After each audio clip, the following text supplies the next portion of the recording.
humor and laughter. He's a staff member and he's a very grateful guest. Let's give it up for Austin. Awesome, Austin. And on stage. For those of you guys who were here last week, you had the pleasure of seeing me fully dressed up in a suit for this. I've been relaxing all week. You're not going to be so lucky to see me in a suit again. Good. Do some quick crowd work before I get going. I'm going to name off some holidays. If you've been here to OHI during one of these holidays, raise your hand, okay? New Year's, Valentine's Day, Easter, Thanksgiving, and Christmas. For any of you, Mother's Day, Father's Day. If you haven't been here for Mother's Day and Father's Day. July 4th 4th, of July. Labor Day, See, here's some holidays.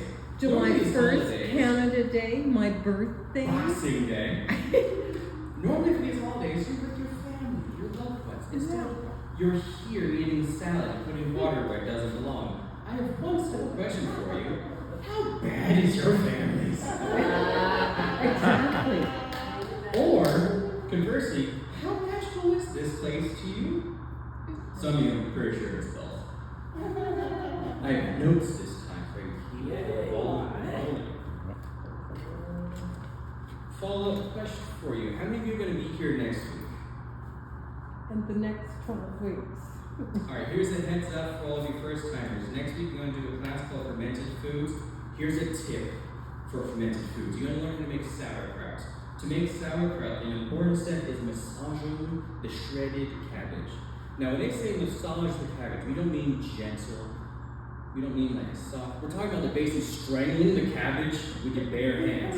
This is going to get hard. A great tip I learned while doing this is imagine the cabbage is someone you really don't like. Then you just squeeze as much as you want and make the best sauerkraut in the world because it's therapeutic. Now, as Anya has lovingly said, I have been doing comedy for, I guess, 10 years, but it's probably close to 13 at this point. I lose track. Math is not my strong suit. I started comedy when I was in high school because here's a true story for you. In high school, I thought I could sing. I cannot sing. So I signed up for a talent show. I was going to sing one of my favorite worship songs. And then I got on stage, I looked out into the very eager crowd who was all looking at me like, and I froze. And instead, I started telling whatever joke came to the top of my head, and the rush of pure joy I felt when the laughter came, I realized, I can do this. And then it kind of just spiraled from there. I've been doing it for a long time. And, you know, ups and downs, but the most embarrassing part is in the middle of this comedy, I'm also straddling to this high intellectual side of my life. In high school, I joined what is called the academic decathlon, because just as I thought I could sing, I thought I was a super genius.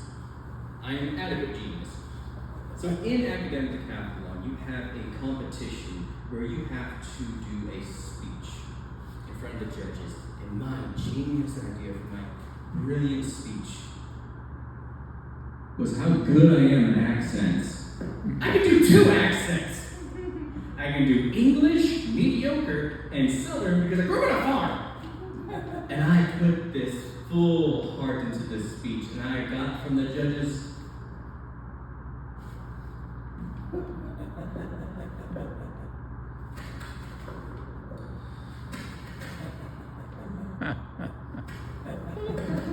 you used to say accents are not my strong suit.